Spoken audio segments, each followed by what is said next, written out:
Chrisean Rock is about to send Blueface back to prison. Did Chrisean Rock really play a part in Blueface getting arrested for violating his probation? That's the question that's got the internet buzzing right now, especially after a new clip started making the rounds online. Before y'all jump to conclusions, I need you to stick with me through this whole breakdown, because the real story is way more layered than a headline can capture. What looked like Blueface trying to reconnect with Chrisean Rock has somehow turned into a much bigger conversation. About decisions, about consequences, and about whether old relationships have a way of pulling people right back into old patterns, even when everybody swore they were done. So is this really about one person bringing another person down? Or is this about two people who've never quite been able to let go of each other, and a system that doesn't leave much room for second chances? Let's get into it. Yo, what's good, fam? Before we dive all the way in, let me keep it 100 with y'all. There's a lot of noise online right now. Clips getting clipped, captions getting added, comment sections running wild with theories. My job isn't to hand you a verdict. My job is to walk you through the full history, the documented facts where they exist, and the public reaction where the facts get blurry, so you can see the whole picture for yourself and form your own opinion. Because with Blueface and Chrisean Rock, the story has never been simple, and it's definitely not simple now. So let's rewind all the way back, because to even understand why people react this strongly every single time these two show up in the same headline, you have to understand the full arc of their relationship from day one. This isn't some random internet pairing that fans manufactured out of nowhere. This is one of the most chronicled, most chaotic, most publicly dissected relationships in modern hip-hop and reality television culture, and the reason it hits different than your average celebrity breakup is because these two never tried to hide anything from day one. Blueface was already a known name in the rap game by the time Chrisean Rock entered the picture. He'd broken through with a melodic, off-rhythm flow that critics and fans argued about constantly, but love it or hate it, it made him instantly recognizable, and that recognition turned him into one of the more polarizing figures in the rap scene. He built a reputation not just for his music, but for his personality. Loud, blunt, unpredictable. The kind of public figure who never seemed afraid of controversy and almost seemed to court it. Chrisean Rock came into public view around the same period as a raw, unfiltered, completely uncensored personality. She didn't try to soften herself for cameras, and that authenticity, however messy it got, is exactly what made people lock in. Fans either rocked with her hard or couldn't stand her, but either way, they could not stop watching, and that's the exact energy that made her a perfect chaotic match for someone as headline-hungry as Blueface. Once the two started being seen together, the internet clocked it almost immediately. Social media posts, comment sections, paparazzi-style fan accounts, all of it lit up within days of their first public sightings together. It didn't take long for Are They Together to turn into full-blown public spectacle because both of them seemed to invite the attention rather than shy away from it. Where a lot of celebrity couples try to keep their relationship private for as long as possible, Blueface and Chrisean did the opposite. They leaned all the way in, posting together, addressing rumors directly, and giving fans a front row seat to every twist almost from the jump. What made their relationship different from a lot of celebrity pairings is that nothing about it stayed behind closed doors. The arguments were public, the breakups were public, the makeups were public. Fans watched moments play out in real time that in most relationships would have stayed strictly private. Accusations thrown out in live streams, declarations of love posted minutes after declarations of "I'm done," sometimes within the same 24 hours. And that constant exposure is exactly what turned casual onlookers into deeply invested fans. People weren't just watching a couple anymore, they were watching a storyline with cliffhangers, plot twists, recurring characters, and emotional stakes. Except the people living it were real, with real consequences attached to every single public moment, not scripted ones. Eventually, their relationship got the official reality television treatment, which only intensified the spotlight even further. Once cameras were officially rolling with intention, every disagreement, every reconciliation, every "we're having a baby" moment, every "we're done for good" moment became content, packaged, promoted, and consumed by an audience that had already spent months, sometimes years, following their unscripted version of the same drama. And that's where things start to get genuinely complicated, because once a relationship becomes a business asset, something that generates views, episodes, and revenue, it gets a lot harder to tell where the real conflict ends and the performance begins. Fans started debating that constantly, and honestly, they still do. Were the blow-ups real? Were the reconciliations real? Or was some of it being deliberately amplified because conflict drives engagement and engagement drives revenue for everyone involved, from the network to the platforms to Blueface and Chrisean themselves?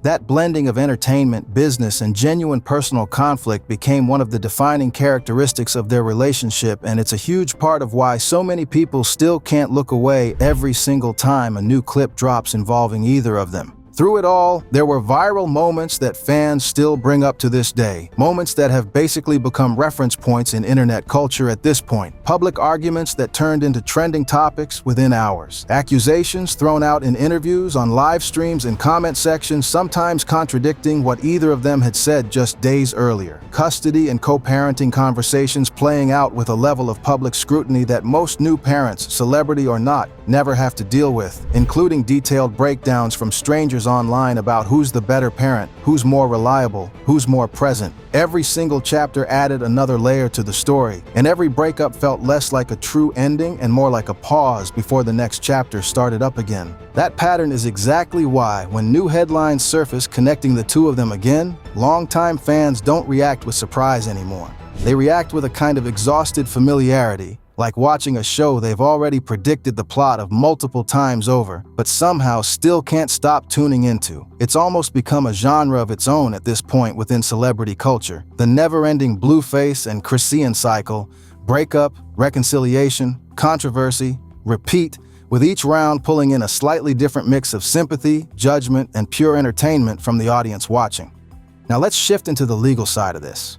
Because to understand why any new headline involving Blueface's legal status hits as hard as it does, you have to understand that this isn't his first run-in with the justice system, and it's not the first time his personal life and his legal life have been talked about in the same breath. Over the years, Blueface has had various publicized legal issues, ranging from altercations to weapons-related charges to other incidents that made headlines across entertainment outlets.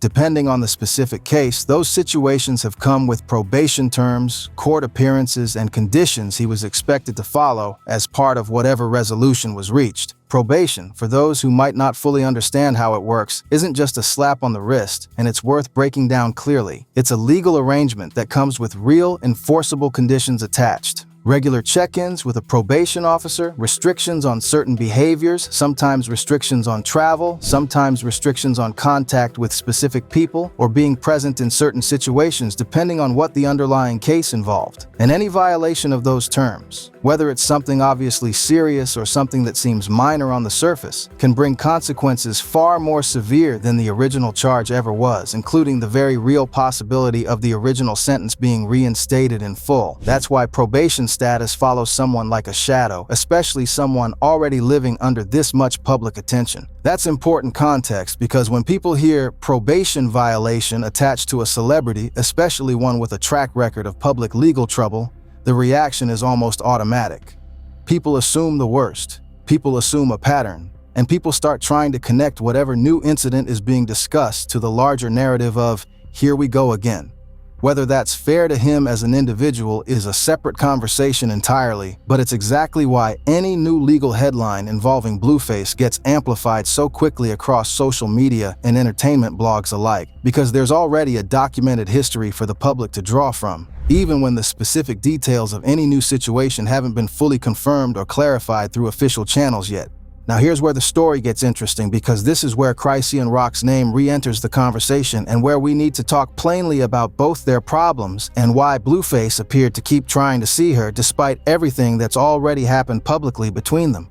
According to what's been circulating, Blueface had been making efforts to reconnect with Chrisean, reaching out, showing up in spaces she was in, attempting some form of renewed contact depending on which version of the timeline you're hearing from different corners of the internet. And almost immediately, once that reconnection attempt became public knowledge, people started asking the obvious question, why would he go back there knowing everything that's already happened between them? Because let's be real about what everything actually means here, fam. Their relationship has been defined by a documented pattern of problems that go far beyond your average celebrity drama. Public breakups that happened over and over, sometimes multiple times within a single year. Accusations of infidelity thrown from both sides, with each version of events getting its own round of public scrutiny. Physical altercations that made national headlines, with footage and photos circulating widely enough that even people who don't follow hip-hop culture closely had heard about it. Screaming matches caught on live stream, sometimes with their child audibly present in the background, which only intensified public concern. Custody disagreements that played out across social media instead of staying in family court, where most people's custody disputes remain private, and financial disputes that spilled out into public view as well, with both of them airing grievances about money, spending, and responsibility in real time for anyone to see. This wasn't a couple with one rough patch they were working through privately. This was a couple whose entire relationship, from the outside looking in, read like one unresolved conflict stacked on top of another, with brief stretches of reconciliation sprinkled in between, just long enough to give fans a moment to exhale before the next blow-up. That's the backdrop fans are working with every single time a new chapter surfaces involving either of them, and it's exactly why people react with disbelief instead of surprise whenever Blueface tries to reconnect with her again, no matter how the attempt is framed. So why would he keep going back, given all of that? A few explanations have been floated publicly across commentary, podcasts, and reaction content, and let's walk through them clearly rather than leaving it vague.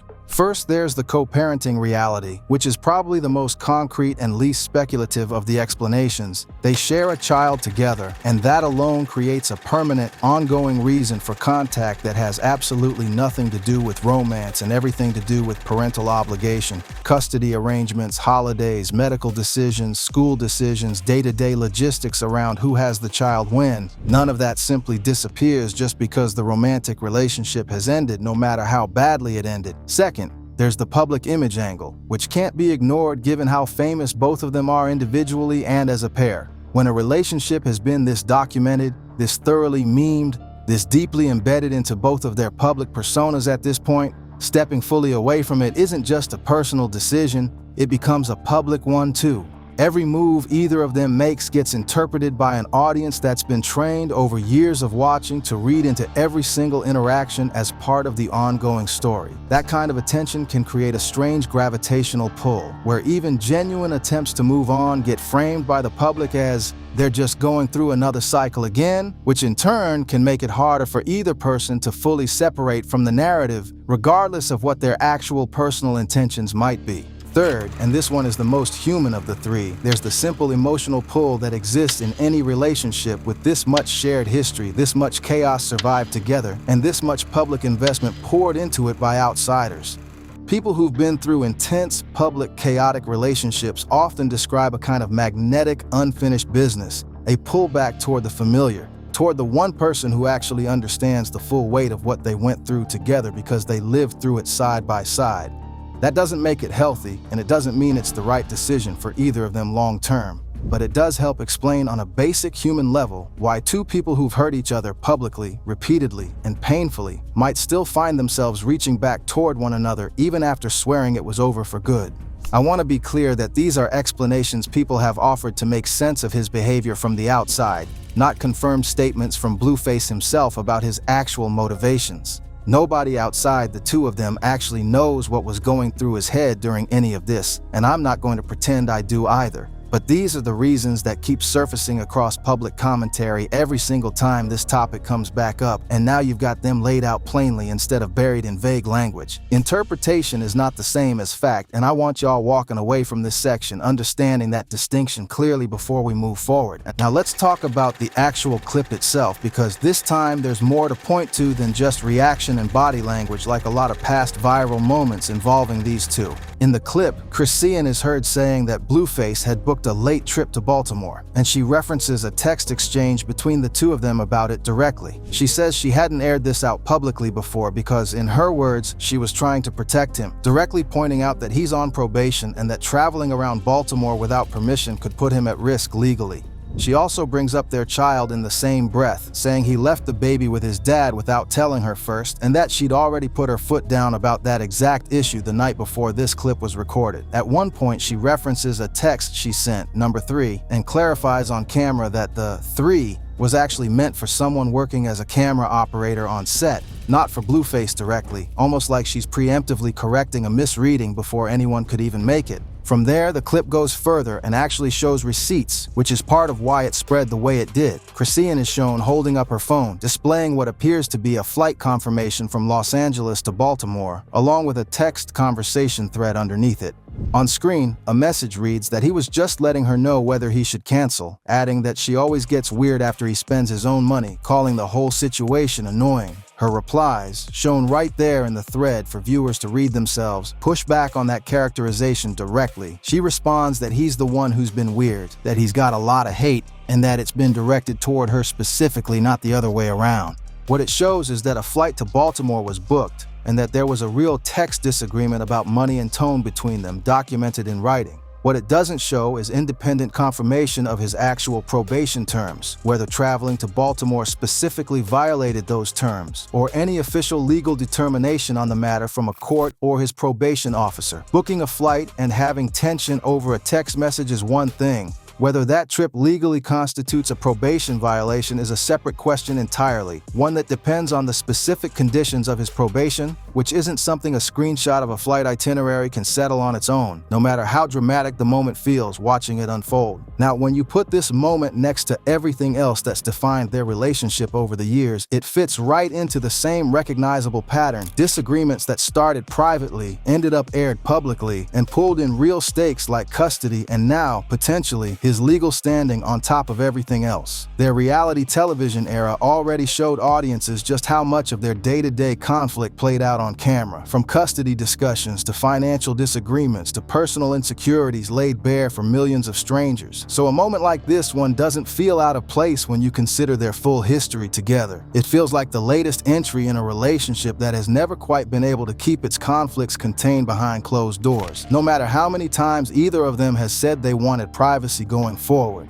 That raises a bigger question that goes beyond just this one moment between them. Whether their level of fame and the constant audience watching their every move made it harder for either of them to fully separate, even after everything they've put each other through publicly. Every attempt to move forward, every attempt to step back, every attempt to coexist peacefully for the sake of their child has played out with millions of people watching, reacting, and forming opinions in real time. And that kind of relentless pressure can make it significantly harder to find the space most people need to actually work through complicated relationship dynamics, whether that ultimately means healing things between them or fully letting go for good. So when people ask, why does this keep happening with these two specifically? Part of the answer might not just be about their individual personal choices in isolation. Part of it might be about the dynamic they've built together over the years, a dynamic that keeps turning private disagreements into public flashpoints almost automatically at this point, whether that's a custody disagreement, a financial dispute over who spent what, or now a flight to Baltimore and everything that came with it. That doesn't excuse poor decisions if poor decisions were genuinely made on either side, and it doesn't erase accountability for either of them. But it does add an important layer to understanding why this particular relationship has been so consistently difficult for both of them to fully let go of, even when staying connected seems to keep causing more problems than it solves. It's also worth pointing out how their custody situation specifically has kept resurfacing as a flashpoint throughout their entire public timeline. Co-parenting under normal circumstances is difficult enough for most people, requiring constant communication, compromise, and a baseline level of trust between two people who may no longer get along romantically. Now add the layer of two famous people doing it under constant public observation, where every disagreement about childcare arrangements has the potential to become a headline within hours. That dynamic alone would put strain on most co-parenting relationships, and when you stack it on top of everything else, the breakups, the public arguments, the trust issues that clearly run deep between them, it becomes a lot easier to understand why even something as routine as leaving a child with a grandparent for an evening can spiral into a full-blown public dispute the way it reportedly did here. Now let's bring this back around to the legal situation, because that's ultimately where this whole conversation started. If reports about Blueface facing renewed legal scrutiny connected to a probation situation turn out to be accurate, the consequences could be significant, ranging from additional court appearances to potential reinstatement of prior sentencing terms, depending on the specifics of his case and the exact conditions of his probation as originally set by the court. That's a serious matter regardless regardless of what role, if any, his personal relationships played in triggering it. Probation conditions exist for specific legal reasons established by the court system, and violating them, whether intentionally or not, carries real weight in the eyes of the court, completely separate from whatever public narrative gets built around the surrounding circumstances by fans and commentators online. But here's the distinction I want to leave y'all with, because it's the most important part of this entire breakdown, and it's worth repeating clearly. There's a difference between a legal situation existing alongside a renewed connection to Chrisean rock, and a legal situation being directly caused by Chrisean rock. The public has been quick to draw a straight line between the two, partly because their long dramatic history together makes that narrative emotionally satisfying to believe, and partly because blame spreads faster online than nuance ever does. But unless and until there's clear, confirmed information establishing exactly what happened, why it happened, and what role any individual person actually played in triggering specific legal consequences, that straight line remains speculation, not established fact, no matter how many comment sections seem convinced otherwise. So let's bring this home, fam, because I think the real question underneath all of this isn't simply, did Chrisean Rock get Blueface arrested? I think the real question is whether this entire situation is really about one person causing another person's downfall, or whether both of them got caught in a cycle that kept turning private decisions into public headlines over and over, year after year, almost regardless of what either of them actually intended. Because when you step back and look at the full picture, the years of public conflict stretching back to how they first met, the constant reconciliation and breakup cycle that's defined nearly their entire relationship, the legal pressure that existed independent of their relationship long before any of this latest news, and the very real co-parenting ties that mean their lives will likely intersect for years to come regardless of their romantic status, it starts to look less like a simple story of one person bringing down another, and more like two people who've been stuck in a pattern that their own choices, their shared history, and the intense public attention surrounding them have made incredibly difficult to break free from. That doesn't mean accountability doesn't matter here, because it absolutely does. If laws were broken, if probation terms were violated, those are real legal matters with real consequences attached, separate entirely from any relationship drama layered on top of the situation. But it does mean we should be careful, all of us watching from the outside, about how quickly we assign blame in situations we're only seeing small fragments of through clips, screenshots, and secondhand reporting. The full truth here likely isn't as simple as a clickbait headline makes it sound, and it's definitely not as simple as a comment section debate filled with people who've never met either of them personally. So I'll leave it with y'all the same way I opened it. Did Chrisean Rock really get Blueface arrested for violating his probation? Based on what's actually been confirmed publicly so far, that's still an open question, more theory than established fact at this point. What's not a theory is the pattern these two have lived through for years now: public love, public conflict, public consequences, all playing out in front of an audience that simply can't seem to look away, myself included. Because here we are again, talking about it in detail. What's your take on all of this, fam? Do you think this is really about one person dragging the other down? Or do you think both of them got trapped in something bigger than either of them could fully control on their own? Drop your thoughts in the comments. Let me know which side of this you're on. And if you want more breakdowns like this one, go ahead and check out the videos on screen right now for more.